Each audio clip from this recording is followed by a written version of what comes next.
اب ہم رسول اللہ صلی اللہ تعالیٰ علیہ وسلم کے ذات اقدس سے متعلق چند چیزوں کا بیان کرتے رہتے ہیں جسے محفل میلاد کہا جاتا ہے۔ ہمیشہ یہی سوال ہوتا ہے کہ کیا رسول اللہ صلی اللہ تعالیٰ علیہ وسلم کے زمانے میں بھی محفل میلاد ہوا کرتی تھی؟ تو یہاں پر پچھلے بیانات سے لے کر کے متصلاً آج بھی اسی کا ایک حصہ گزر رہا ہے کہ جس میں صحابہ کرام رضوان اللہ علیہم اجمعین کا رسول اللہ صلی اللہ تعالیٰ علیہ وسلم کی زبانی خود ان کی شان و عظمت کا سننے کا اہتمام کرنا۔ حضرت خالد ابن معدان بیان فرماتے ہیں کہ ہم چند صحابہ کرام رضوان اللہ علیہم اجمعین رسول اکرم صلی اللہ علیہ وسلم کی خدمت میں حاضر تھے۔ ہم رسول اللہ صلی اللہ تعالیٰ علیہ وسلم کی خدمت میں حاضر تھے تو صحابہ کرام میں سے چند صحابہ نے عرض کیا، یا رسول اللہ ہمیں اپنے آپ کے متعلق سے کچھ ارشاد فرمائیں، ہمیں آپ اپنے بارے میں کچھ بتائیں، ہم آپ کی شان و عظمت کو جاننا چاہتے، ہم آپ کے مقام و رفعت کو جاننا چاہتے، آخر آپ کا مقام کیا ہے، آپ کی شان کیا ہے، ہمیں اس کے متعلق کچھ بتائیں۔ اس لیے کہ شان والا پیدا کرنے والا رب ہے، شان دینے والا رب ہے، شان جس کو دی گئی وہ اس کے حبیب ہے، ایک رب العالمین ہے، ایک رحمت للعالمین ہے، تو وہ کیسی شان عطا ہوئی ہے وہ دینے والا اور لینے والا جانے، ہمیں اس کا اندازہ ہی نہیں۔ لا محالہ ہمیں دونوں کی بارگاہ سے یعنی دینے والے رب سے ہمیں سننا پڑے گا اور جس کو ملا ہے اس نبی کی زبانی ہم کو سننا پڑے گا کہ وہ مرتبہ کیسا ملا ہے، وہ مرتبہ کیسا دیا گیا ہے۔ قرآن میں تو جا بجا صراحت فرمائی گئی، بہت ساری جگہوں پر احادیث قدسیہ کے ذریعے صراحت ہوئی ہے، خود رسول اللہ صلی اللہ تعالیٰ علیہ وسلم کی زبانی یہاں پر بیان ہو رہا ہے۔ حضرت رسول اللہ صلی اللہ تعالیٰ علیہ وسلم سے صحابہ کرام نے سوال کیا تو صرف یہ سوال کی روایت کرنے والے صرف حضرت خالد ابن معدان ہی نہیں ہیں، بلکہ حضرت ابی ذر بھی ہیں، حضرت ابو ذر غفاری رضی اللہ تعالیٰ عنہ بھی ہیں، اسی طریقے سے شداد ابن اوس بھی ہیں، اسی طریقے سے انس ابن مالک بھی ہیں۔ یہ صحابہ کرام نے روایت کیا ہے، ایسا نہیں کہ بھئی یہ ادھر سے ادھر سے آنے والی ہواؤں میں اڑانے والی باتیں نہیں، یہ صحابہ کرام نے پوچھا ہے۔ تو اب آخر پوچھنے کی ضرورت کیا تھی، جاننے کی ضرورت کیا تھی؟ بات ختم ہو گئی نا، دن رات وہ اپنی آنکھوں سے دیکھ رہے ہیں، خاص اہتمام سے ان کی شان کو جاننا چاہا تو گویا ہمیں بتایا جا رہا ہے، لوگوں بھلے ہی تم اپنی آنکھوں سے رحمت کے اس عظیم مظہر کو دیکھو گے مگر دیکھنے پر تم یہ نہیں سمجھ سکتے کہ تم نے ان کی حقیقت کو جان لیا۔ جب تک کہ وہ خود اپنی شان نہ بیان کرے تمہیں پتہ نہیں چلے گا کہ کیسے شان والا خدا نے ان کو بنایا۔ اب یہی شان کو سننا سنانا، رسول اللہ کی شان کو سننا، رسول اللہ کی شان کو سنانا، یہی تو محفل میلاد ہے، کوئی اور تو ہوتا نہیں۔ رسول اللہ کی شان کو سنا جاتا ہے، رسول اللہ کی شان کو بیان کیا جاتا ہے، یہی تو محفل میلاد ہے۔ اور صحابہ نے شان کو سننا، سوال کر کے پوچھا، یا رسول اللہ ہمیں اپنی شان بیان فرمائیں، بتائیں ہمیں، تاکہ ہم حقیقت میں صحیح معنوں میں جان سکیں کہ آپ کا ہمیں کس قدر خیال و لحاظ رکھنا ہے۔ رسول اللہ صلی اللہ تعالیٰ علیہ وسلم نے ان کے جواب میں فرمایا، یہ نہیں فرما رہے تم میرے بارے میں کیوں پوچھ رہے ہو، اس کا اہتمام کیوں کر رہے ہو، میرے متعلق سے کیوں جان رہے ہو، یہ تو شرک ہو گیا معاذ اللہ، جیسے آج کے لوگ بکتے رہتے ہیں کہ محفل میلاد شرک ہے، بدعت ہے، حرام ہے، ناجائز ہے، کیا کیا ہے۔ رسول اللہ صلی اللہ علیہ وسلم انہیں فرما سکتے تھے، ارے یہ تو شرک کیوں کر رہے ہو، بدعت کیوں کر رہے ہو، ناجائز کیوں کر رہے ہو، ایسا کچھ نہیں ہوا۔ رسول اللہ صلی اللہ علیہ وسلم نے فرمایا، فقال نعم، ہاں میں تمہیں میرے متعلق ضرور بتاؤں گا۔ گویا کہ بتا دیا کہ میرا ذکر سننے کی چاہت کرنا بھی اچھا کام ہے، میرا ذکر سننا بھی اچھا کام ہے، اور میرا ذکر سنانا خود میری سنت ہے جو اللہ کے رسول صلی اللہ تعالیٰ علیہ وسلم نے یہ نعمت ہمیں عطا فرمائی کہ ذکر سننے کا خیال کرنا یہ صحابہ کی سنت ہے، شان مصطفیٰ کو جاننا یہ صحابہ کی سنت ہے، چاہت کرنا، طلب کرنا یہ صحابہ کی سنت ہے، اور مصطفیٰ کی شان، مصطفیٰ کی زبانی بیان کیا جانا اور اس طریقے پر عمل کرنا یہ ہمارے لیے سنت ہے۔ رسول اللہ صلی اللہ علیہ وسلم کا طریقہ ہے کہ سرکار نے خود اپنی شان بیان فرمائی، اور شان کیسے بیان فرمایا؟ سرکار دو عالم صلی اللہ علیہ وسلم نے ارشاد فرمایا، انا دعوت ابی ابراہیم، میرے والد حضرت ابراہیم علی نبینا علیہ الصلوۃ والسلام کی میں دعا ہوں جو اللہ تبارک و تعالیٰ سے انہوں نے مانگی تھی کہ ربنا وابعث فیہم رسولا منہم، اے اللہ انہی لوگوں میں سے ایک اپنے حبیب، اپنے رسول کو مبعوث فرما جو ان کی ہدایت کا سامان مہیا کرے، ان کو تیری رحمت سے قریب کر دے، انہیں ہدایت پر چلنے چلانے والا ان کے درمیان مبعوث فرما۔ تو وہ میری دعا جو حضرت ابراہیم علیہ السلام نے جو دعا کی تھی وہی میں دعا ہوں جو سے اللہ تبارک و تعالیٰ نے تمہارے درمیان مجھے بھیجا ہے۔ پھر فرمایا وبشرا عیسیٰ علی نبینا علیہ السلام، اور حضرت عیسیٰ علیہ السلام اپنے امتیوں کو بشارت سنایا کرتے تھے۔ ان پر جو کتاب نازل کی گئی تھی اس کتاب میں یہ بیان دیا گیا تھا کہ اے لوگو سنو، میں تمہیں یہ خوشخبری سنانے والا ہوں کہ میرے بعد آخری نبی محمد عربی تشریف لانے والے ہیں، ان کا نام احمد ہوگا، جو تمہارے درمیان تشریف لانے والے ہیں، تمہارے پاس آنے والے ہیں۔ یہ حضرت عیسیٰ علیہ نبینا علیہ السلام نے جس نبی کی آمد کی بشارت دی وہ میں ہی ہوں جس کی بشارت وہاں پر دی گئی۔ اب یہاں پر دیکھیے دو باتیں ہیں، رسول اللہ صلی اللہ تعالیٰ علیہ وسلم کو ابھی دنیا میں بھیجا نہیں گیا ہے مگر ان کا ذکر ہو رہا ہے۔ رسول اللہ صلی اللہ تعالیٰ علیہ وسلم کو ابھی دنیا میں نہیں بھیجا گیا، پشت ہائے مبارکہ کے اندر ان کا ایک پشت سے دوسری پشت میں منتقل ہونا ہو رہا ہے، ابھی دنیا میں آنا نہیں ہوا ہے تب بھی ان کا ذکر ہو رہا ہے۔ اور ہم نے دیکھا کہ پشت میں منتقل ہونے سے پہلے بھی ان کی ذکر اور ان کا ذکر اور ان کی شان ہوئی۔ حضرت آدم علیہ السلام کو ابھی بنایا ہی نہیں گیا تھا، اس وقت سے انہیں نبی بنایا گیا۔ اس بیان پہ گزشتہ سب میں گزرا، رسول اللہ صلی اللہ تعالیٰ علیہ وسلم کی شان کو بیان کیا گیا۔ اب پھر فرماتے ہیں کہ سنو، اور رسول اللہ صلی اللہ تعالیٰ علیہ وسلم یہاں پر سنیں۔ اب ہمیں پوچھا جاتا ہے کہ بھئی سرکار میلاد کا مطلب، ارے بھائی سرکار کی شان بیان کرنا تو نبی کی معرفت ہونا ضروری ہے، جب تک کہ نبی کی معرفت، نبی کی پہچان نہیں ہوگی لوگ نبی کا کلمہ کیسے پڑھیں گے، یہ باتیں بتائی جا سکتی ہیں، لوگ بہل ورغلا سکتے ہیں۔ ہم وہ بول رہے ہیں کہ بھئی خاص پیدا ہونے کا ذکر کہاں کیا گیا، خاص پیدا کیے جانے کا ذکر کہاں کیا جا رہا ہے، رسول اللہ صلی اللہ تعالیٰ علیہ وسلم کے پیدائش کے متعلق سے واقعات کا کہاں، باتوں کا ذکر کہاں کیا جا رہا ہے۔ یہ سوالات ہوتے ہیں، یہ بہت سارے سوالات ہوتے ہیں، تو یہ سوالات کر کے لوگوں کو ورغلانے کی کوشش کرتے ہیں، تو وہ ان کے ذہن و فکر میں شیطانی کیڑے کلبلاتے رہتے ہیں، تو ان کلبلاہٹوں کے اندر وہ بھی کلبلاتے رہتے ہیں کیڑوں کی طرح، انہیں کچھ ہوش نہیں ہوتا ہے اچھا ہے کیا، برا ہے، صحیح ہے کیا، غلط ہے، بس کلبلاتے رہنا، کیڑے جیسے کلبلاتے رہتے ہیں ویسا ہے شیطانی فکر کے کیڑے کلبلاتے ہی رہتے ہیں، ان کا کام یہ وسوسے ڈالنا، ان کے وسوسوں میں نہیں آنا۔ اب یہاں دیکھیں خود رسول اللہ صلی اللہ تعالیٰ علیہ وسلم بیان فرما رہے ہیں، وَرَأَتْ أُمِّهِ حِينَ حَمَلَتْ بِهِ أَنَّهُ خَرَجَ مِنْهَا نُورٌ أَضَاءَ لَهُ قُصُورُ بُصْرَى، فرماتے ہیں کہ اللہ کے رسول صلی اللہ علیہ وسلم فرماتے ہیں میری والدہ جب میں ان کی کوکھ میں آ گیا تو ایک ایسا نور نکلا کہ انہوں نے ملک شام کے محلات کو دیکھ لیا تھا۔ تو رسول اللہ صلی اللہ تعالیٰ علیہ وسلم ان کی والدہ کے کوکھ میں آنے کا ذکر کر رہے ہیں کہ نہیں کر رہے ہیں؟ یہ پھر کیا ہے؟ محفل میلاد میں کیا ہوتا ہے ذکر، کوئی دوسرا ہوتا ہے؟ تب یہ کیا ہے؟ یہ رسول اللہ صلی اللہ علیہ وسلم نے جو ذکر کیا ہے تو اس کا مطلب کیا ہے؟ اب ذکر کیا گیا تو بولے کہ ایک مرتبہ کیا ہے تو بار بار کرنا کیسا؟ وہ ایک مرتبہ کا کیا ہوا کسی نے سنا تو دوسروں کو سنایا، اس نے سنایا، انہوں نے اپنے بعد والوں کو سنایا، انہوں نے ان کو سنایا، انہوں نے ان کو سنایا، سنا کر کے 1400 سال سے تو ہم تک کے یہ پہنچا ہے۔ اگر نہ سنایا گیا ہوتا تو پھر ہمارے پاس کیسا پہنچ سکتا تھا؟ پتہ یہی چلتا ہے کہ ذکر مصطفیٰ، میلاد مصطفیٰ کو سننا سنانا یہ رسول اور صحابہ کی سنت ہے، اور ایسی سنت ہے، ایسا اہتمام ہوا کہ صدیوں سے اہتمام چلا رہا۔ اب یہ ہے کہ نور والا نبی جب آئے گا تو نور ہی نور ہوگا کہ نہیں ہوگا؟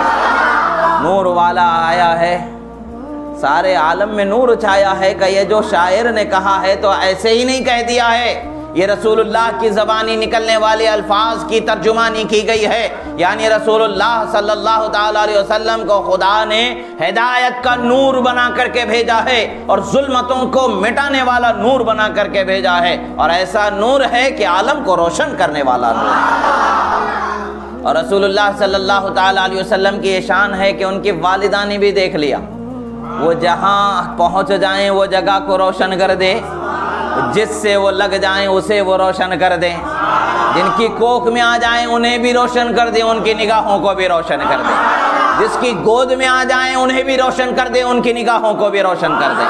یہ رسول اللہ صلی اللہ تعالیٰ علیہ وسلم کی شان ہے جو اللہ نے انہیں عطا فرمایا۔ فرماتے ہیں میری والدہ، اب یہاں پر دیکھیں کہ بھئی اخبرنا عن نفسک پوچھا گیا، یا رسول اللہ ہمیں اپنے آپ کے بارے میں بتائیں، تو رسول اللہ صلی اللہ علیہ وسلم پیدا ہونے سے پہلے کا بھی بتا رہے ہیں، پیدا ہونے کے وقت کا بھی بتا رہے ہیں، پیدا ہونے کے بعد کا بھی بتا رہے ہیں۔ تو محفل میلاد میں یہی ہوتا ہے، نبی کے پیدا ہونے سے پہلے کا ذکر ہوتا ہے، پیدا ہونے کا ذکر ہوتا ہے، پیدا ہونے کے بعد کا ذکر ہوتا ہے۔ تو یہ اس سے جدا کوئی چیز ہے نہیں ہے۔ تو جب یہ چیز صحابہ نے روایت فرمایا ہے، احادیث میں موجود ہے، تو پھر اس حدیث کا انکار کیوں ہو رہا ہے بھائی؟ کیوں دل نہیں مان رہا؟ اس لیے تمہارے دل کے ماننے نہ ماننے سے شریعت کچھ بدل جائے گی؟ کچھ فرق پڑتا ہے؟ تم چاہو تو ہو جائے گا، تم چاہو تو نہیں ہوگا، ایسا نہیں ہے۔ اگر کسی کے چاہے سے ہونا ہے اور کسی کے نہ چاہنے سے نہ ہونا ہے تو وہ ذات مصطفیٰ پیارے کی خدا نے بنایا۔ اب آگے دیکھیں، رسول اللہ صلی اللہ تعالیٰ علیہ وسلم پھر فرماتے ہیں کہ اب دیکھیں رسول اللہ صلی اللہ علیہ وسلم، پھر میرے جب پیدائش ہو گئی تو اس کے بعد مجھے بنی سعد ابن بکر کے قبیلے میں مجھے دودھ پلایا گیا۔ عرب کا طریقہ تھا، جب بھی کوئی بچہ پیدا ہو جاتا تو وہ رضاعت کا معاملہ کہا جاتا ہے، یعنی وہ بچوں کے دودھ پلانے اور بچوں کی اچھی تربیت کے لیے، اچھے نشو و نما کے لیے، بچوں کے لیے ذہن و فکر کی وسعت کے لیے، تر و تازگی کے لیے، صحت مندی کے لیے، جو پہاڑوں سے لگے ہوئے جھرنوں کے پاس، جھیل کے پاس، پہاڑوں کے پاس جو زندگی گزارنے والے مضبوط، ہوش مند، باسلیقہ، اچھے اخلاق و کردار کے قبیلے ہوا کرتے تھے، ان قبیلوں میں اپنے بچوں کو 2 سال تک کے یا اس سے کچھ زیادہ عرصے تک کے دودھ پلانے کے لیے چھوڑ دیا کرتے تھے۔ اور جب وہ دودھ پلا کر کے اچھی پرورش کر کے بچوں کو لے کر آتے تو خوب سارا ڈھیر سارا مال، تحفے، تحائف دے کر کے انہیں خوش کر دیا کرتے تھے، انہیں ان کی ضرورتوں سے بے نیاز کر دیا کرتے، بہت نوازا جاتا تھا۔ تو یہ طریقہ تھا، معمول تھا، اس زمانے کے پرورش کا معمول تھا۔ تو سرکار مدینہ صلی اللہ تعالیٰ علیہ وسلم بھی وہی فرما رہے ہیں کہ جب میری رضاعت کا مسئلہ ہوا تو بنی سعد ابن بکر کے قبیلے میں میری رضاعت کا اہتمام کیا گیا، بچپن کی پرورش اس قبیلے میں ہوئی۔ اور کیا فرما رہے؟ سب سے پہلے حضرت ابراہیم علیہ السلام کی دعا فرما رہے ہیں، بشارت عیسیٰ علیہ السلام کا بیان فرما رہے ہیں، ماں کی کوکھ میں آنے کا بیان فرما رہے ہیں، اس کے بعد میں جو دودھ پینے کی عمر میں پرورش کیے جانے کا جو وقت ہے، پرورش پانے کا، وہ وقت کا بھی ذکر کر رہے ہیں کہ کہاں رب ذوالجلال نے ان کے لیے انتظام فرمایا تھا۔ تو یہ کیا ذکر ہے؟ یہ میلاد کا ذکر نہیں تو کیا ذکر ہے؟ کوئی اور ذکر ہے یہاں پر؟ تو مصطفیٰ پیارے صلی اللہ تعالیٰ علیہ وسلم تو اپنی میلاد خود بیان فرما رہے ہیں، اور سننے والے خود صحابہ کرام یہاں پر تشریف فرمائیں۔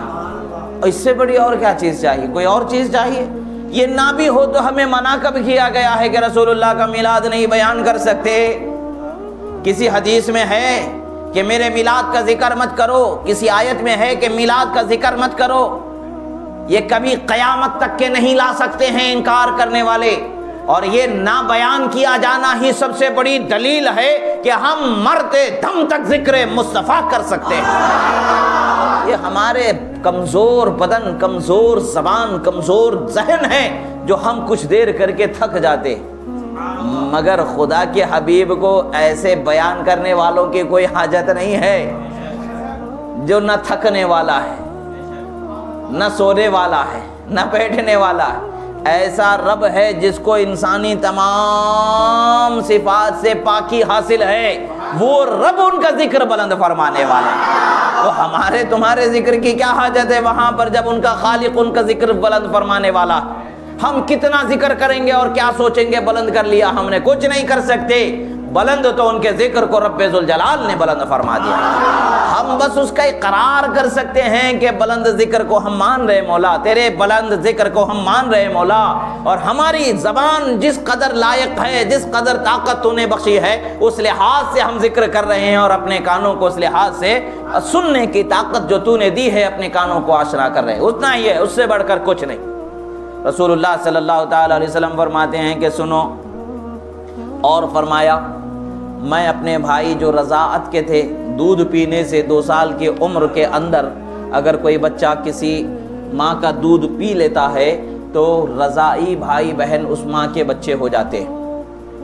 اب ایک بچے نے کسی عورت کا دودھ پی لیا تو اب اس عورت کے پورے بچے اس ایک بچے کے بھائی بہن ہو جائیں گے، سگے بھائی بہن جیسا ہوتے ہیں ویسے ہی سگے بھائی بہن کی طرح وہ ہو جاتے ہیں۔ اب ان میں ایک دوسرے سے نکاح نہیں ہو سکتا۔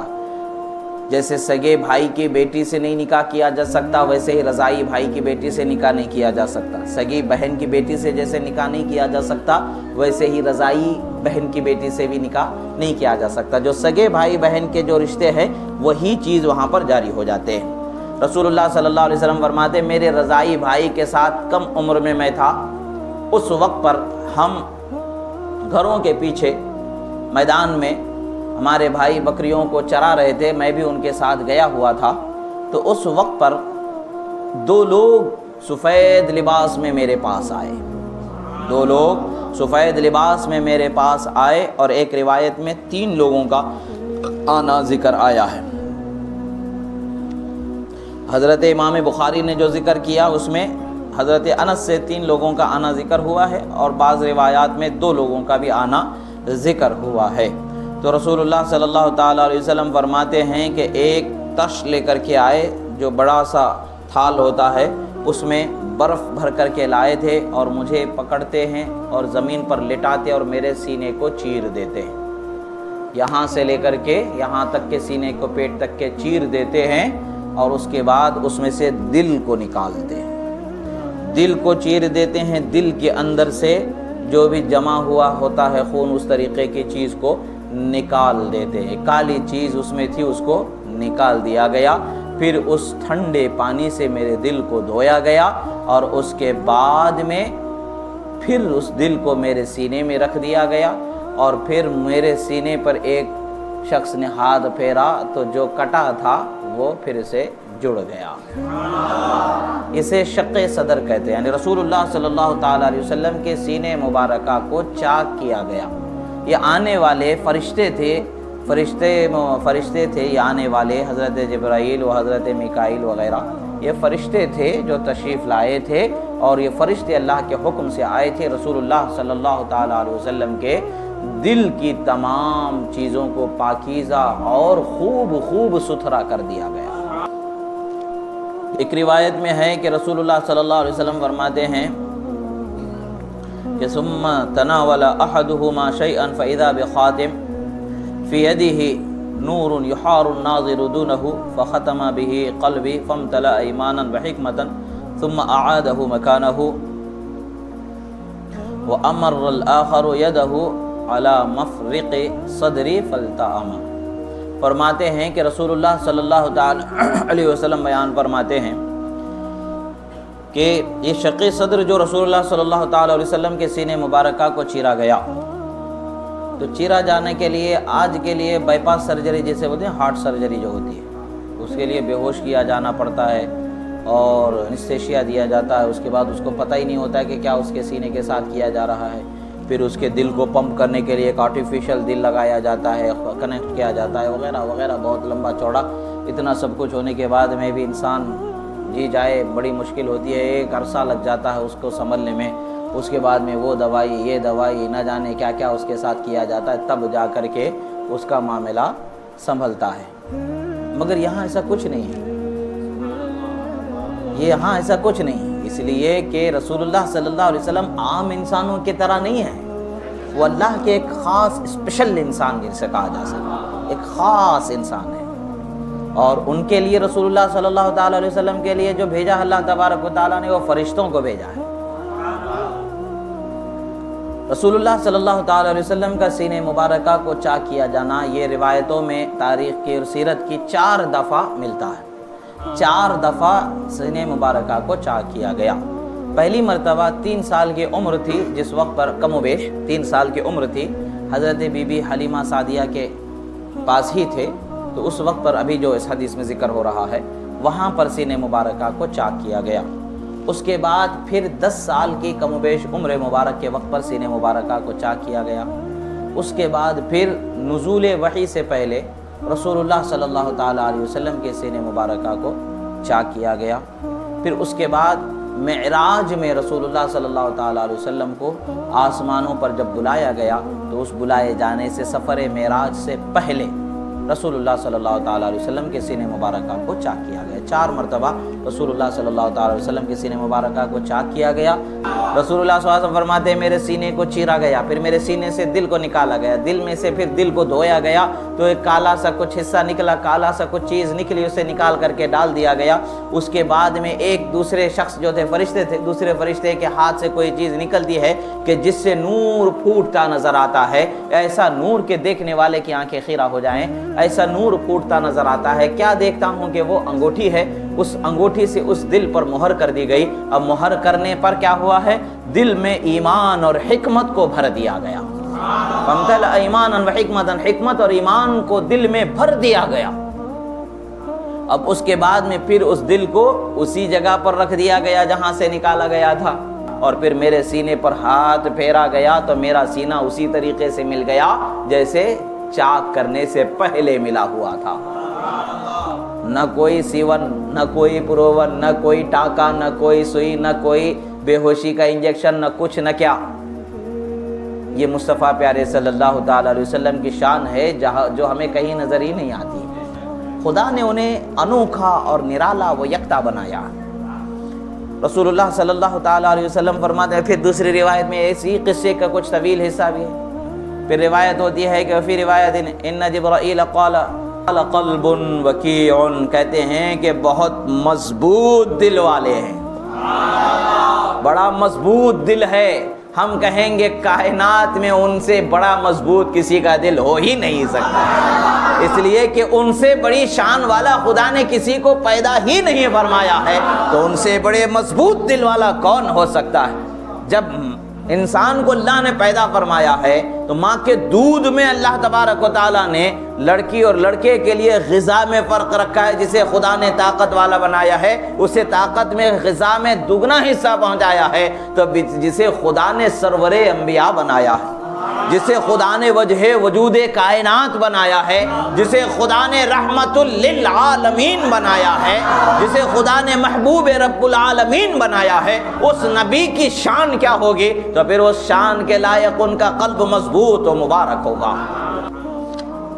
رسول اللہ صلی اللہ تعالی علیہ وسلم فرماتے ہیں، اب پھر دیکھیے حضرت جبرائیل فرماتے ہیں فیہ عینان تبصران و اذنان تسمعان، فرماتے سنیں یہ مصطفیٰ پیارے کا دل ہے، کسی عام انسان کا دل نہیں ہے۔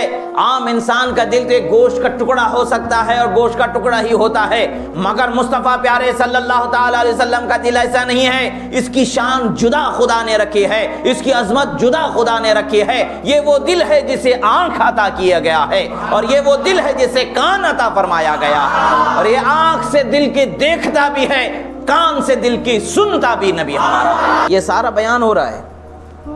صحابہ نے جب پوچھا یا رسول اللہ ہمیں آپ کے بارے میں بتائیں، تو سرکار اپنے بارے میں بتا رہے ہیں، ان کو اپنی شان سنا رہے ہیں رسول اللہ صلی اللہ علیہ وسلم۔ اب یہ ہے کہ یہ لوگ کیا کرتے ہیں، حدیث کے الگ الگ حصوں کو دوسری جگہ پر یہ کہاں یہ کہاں یہ کہاں، بھائی ساری چیزوں کو ملا کے دیکھو تو سمجھ میں آ جائے گا، اور یہ متصل اسی سے متصل چیز ہے۔ اب الگ الگ کر کے بولے نہیں یہ الگ چیز ہے، وہ الگ چیز ہے، یہ الگ چیز ہے، وہ الگ چیزیں الگ ہو سکتی ہیں، ان چیزوں کا تعلق ایک ہی ذات سے ہے، مصطفیٰ صلی اللہ تعالی علیہ وسلم سے۔ الگ الگ ذات سے نہیں ہے ساری چیزیں تعلق رکھتی، اسی ذات سے جسے رحمت للعالمین خدا نے بنایا۔ اللہ کے رسول صلی اللہ تعالی علیہ وسلم پر فرماتے ہیں کہ ان فرشتوں میں سے ایک فرشتے نے دوسرے فرشتے سے کہا ان کو ان کی امت کے 10 لوگوں سے تول دو۔ اب یہاں پر دیکھیں امت کا ذکر ہو رہا ہے، تو سرکار صلی اللہ تعالی علیہ وسلم گویا کہ اس وقت پر بھی جانتے تھے کہ مجھے نبی بنایا گیا۔ جانتے تو ہے ہی بھائی، اس سے پہلے بھی جانتے تھے جب آدم علیہ السلام کو بھی نہیں بنایا گیا تھا، اب اس کے بعد بھی جان رہے ہیں۔ جگہ جگہ بیان فرمایا جا رہا ہے، شان مصطفیٰ کا بیان ہو رہا ہے۔ افسوس کی بات ہے کہ لوگوں کے سمجھ میں نہیں آتا ہے۔ رسول اللہ صلی اللہ علیہ وسلم فرماتے ہیں کہ ان 2 فرشتوں میں سے ایک فرشتے نے دوسرے سے کہا کہ ان کی امت کے 10 لوگوں سے ان کا وزن کرو۔ 10 لوگوں کو لایا گیا، 10 مرد لوگوں کو لایا گیا اور ان کو تولا گیا۔ رسول اللہ صلی اللہ علیہ وسلم ان سے بھی بھاری ہو گئے۔ سوچنے کی بات ہے، روایتوں میں جیسا آتا ہے کہ اس وقت پر آپ کی عمر تقریباً 3 سال کی تھی۔ 3 سال کا بچہ 10 ہٹے کٹے جوان مردوں سے وزن میں بھاری ہو جائے، ممکن ہے؟ عقل حیران ہے، ممکن نہیں ہے۔ مگر وہ ہستی کون ہے؟ وہ ہستی تو مصطفیٰ پیارے صلی اللہ تعالیٰ علیہ وسلم کی ہستی ہے کہ خدا نے جن کو شان والا بنایا ہے، خدا نے جن کو مقام والا بنایا ہے، اور خدا نے جن کے دل کو مضبوط بنایا ہے، تو وہ مضبوطی کیسی ہوگی، وہ شان کیسی ہوگی؟ الرجال قوامون علی النساء، اللہ نے مردوں کو عورتوں پر حکومت کرنے والا، ان کو سنبھالنے والا، ان کا خیال کرنے والا بنایا ہے، تو مرد کے لیے دوگنا حصہ مل رہا ہے۔ تو کیا وہ جو کائنات کو سنبھالنے والا بنایا گیا ہے، جن کے صدقے میں تمام انبیاء کو نبوت دی گئی ہے، شروع سے آخر تک کے کائنات کی ہر چیز کو پیدا اسی لیے کیا گیا کہ شان مصطفیٰ کو دکھایا جائے، ان کی عظمتوں کو دکھایا جائے، ان کے مقام و مرتبے کو دکھایا جائے، جن کو سب کے لیے ہدایت کرنے والا، سب کو ہدایت کی طرف بلانے والا بنا کر کے بھیجا گیا ہے، پھر ان کا حال کیا ہوگا؟ 10 لوگوں سے تولا گیا، 10 لوگ بھی ان کے وزن کی برابری نہ کر سکے، سرکار غالب ہوئے۔ پھر کہا ثم قال زنہ بمئات من امتی، کہا کہ بھائی 100 لوگوں کے برابر تولو، کیا ہونا ہے 100 لوگوں کے برابر بھی تول دے۔ 10 لوگوں کے برابر تولا گیا تو رسول اللہ غالب ہوئے، 100 لوگوں کے برابر تولا گیا پھر بھی رسول اللہ صلی اللہ تعالیٰ علیہ وسلم غالب ہوئے۔ پھر انہوں نے کہا کہ بھئی 10 لوگ ہو گئے، 100 لوگ ہو گئے، کہے کہ 1000 لوگوں کو لا کر کے تول کر کے دیکھو۔ 1000 لوگوں کو لا کر کے تولا گیا، مصطفیٰ پیارے ان پر بھی غالب آ گئے۔ پھر انہوں نے کہا کہ کہاں چھوڑ دو ان کو، تم ان کی پوری امت کو بھی تول دو گے تو ان کی برابری نہیں ہو سکتی ہے۔ یعنی کیا کہتے ہیں کہ 10 کی کیا برابر کیا بات ہے، 100 کی کیا بات ہے، 1000 کی کیا بات ہے، کروڑوں کو لا کر کے تول دو، مصطفیٰ کی برابری ہو ہی نہیں سکتی ہے۔ یہ حدیث ہمیں بتاتی ہے کہ مصطفیٰ صلی اللہ علیہ وسلم جیسا کوئی ہو ہی نہیں سکتا۔ جو لوگ کہتے ہیں وہ ہمارے بڑے بھائی کے جیسے، معاذ اللہ، بڑے بھائی کو تول کے دیکھ لو، تول لو، پتہ چل جائیں گا کیا حال ہے۔ کیسے ہو سکتے ہیں؟ خدا نے ان کو سب سے جدا بنایا ہے، خدا نے ان کو سب سے انوکھا بنایا ہے، سب سے اعلیٰ بنایا ہے، سب سے عرفہ بنایا ہے، سب سے بڑا شان والا بنایا ہے، بڑی عظمت والا بنایا ہے۔ اس کا کوئی اندازہ ہی نہیں لگایا جا سکتا، یہ ہمیں دکھایا جا رہا ہے۔ رسول اللہ صلی اللہ علیہ وسلم اپنا تعارف صحابہ کو پیش کر رہے ہیں، پھر فرماتے ہیں کہ چھوڑ دو۔ فرشتوں نے کہا، دوسرے سے کہا کہ بھئی چھوڑ دو، تم ان کی پوری امت کو بھی تول لوگے نا تو ان کی کوئی برابری نہیں کر سکتا ہے۔ اب پھر اس میں حاشیے میں فرماتے یہاں تک حضرت خالد ابن معدان کی روایت بیان ہوئی، یعنی جو شروع سے میں نے روایت کا جو حصہ میں نے پڑھا، جو روایت کا جو جملہ میں نے شروع کیا، جس میں عن خالد ابن معدان ان نفر من اصحاب رسول اللہ صلی اللہ علیہ وسلم قالوا یا رسول اللہ صلی اللہ علیہ وسلم اخبرنا عن نفسک، فرمایا حضرت خالد بن معدان فرماتے ہیں کہ یا رسول اللہ، چند صحابہ حاضر و عرض کیا یا رسول اللہ ہمیں اپنے آپ کے بارے میں بتائیں۔ تو سرکار دو عالم صلی اللہ تعالیٰ علیہ وسلم نے اپنا تعارف جو انہیں اپنے بذات خود جو انہوں نے اپنا بیان سنایا، اپنی شان سنائی، تو یہاں تک کہ وہ روایت ملتی ہے۔ تو سرکار صلی اللہ علیہ وسلم نے کہاں سے کہاں تک سنایا؟ حضرت آدم علیہ السلام کی دعا سے، ابراہیم علیہ السلام کی دعا سے شروع فرمایا تو شق صدر کے واقعے تک کے رسول اللہ صلی اللہ علیہ وسلم نے بیان فرمایا۔ اب اس کے بعد پھر حضرت ابن اسحاق اور بھی اس کے زیادہ روایت فرماتے، سیرت ابن اسحاق میں اور بھی اس کے روایتیں ملتی چلی جاتی۔ پتہ کیا چلتا ہے؟ رسول اللہ صلی اللہ علیہ وسلم کی سیرت کا بیان کرنا، رسول اللہ صلی اللہ علیہ وسلم کا ذکر کا بیان کرنا، پیدا ہونے سے پہلے کا بیان کرنا، پیدا ہونے کے وقت کا بیان کرنا، حمل کے وقت کا بیان کرنا، پیدا ہونے کے بعد کا بیان کرنا، شق صدر کا بیان کرنا، اور بھی سارے بیان کرنا جو محفل میلاد میں ہوتا ہے، یہ سب کچھ صحابہ اور رسول اللہ نے فرما لیا ہے۔ تو ثبوت ہوا کہ نہیں ہوا؟ ثبوت ہوا نا، بے شک ثبوت ہے، بے شک ثبوت ہے، اس میں کوئی شک ہی نہیں ہے۔ شک وہی کرے گا جو اپنے اندر شک رکھے گا، وہ خود شک والے، ہمیں اس سے کیا؟